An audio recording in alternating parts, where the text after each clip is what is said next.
Superior Court Judge Vern Perez's courtroom was filled with family members from both sides.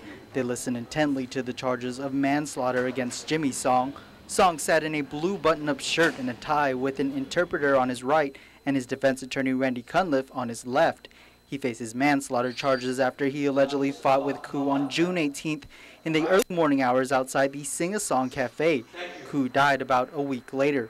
Assistant AG David Rivera started opening statements reading the indictment how Song allegedly attacked Yun-Mo Koo and hit him so hard that he knocked out cold. Rivera explained to the jury about the manslaughter and aggravated assault charges against Song.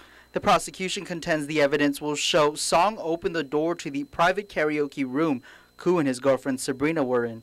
He told the jury of 12 testimony from Koo's girlfriend will prove Song was arguing with Koo and even jabbed her on the shoulder when she saw Koo on the ground.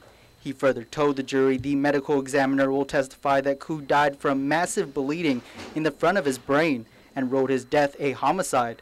The prosecution asked the jury for a verdict of guilty, as Rivera states Koo ultimately fell into a coma, ultimately was put on life support, and ultimately his mother had to make the decision to pull the plug.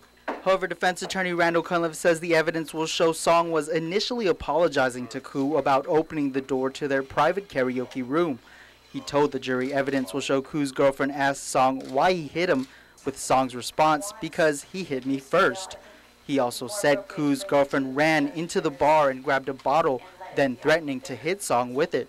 He explained in court Koo got up and went home and refused to go to the hospital.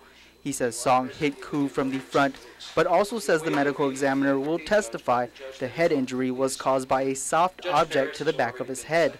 He basically told the jury Song is not responsible for Koo's death.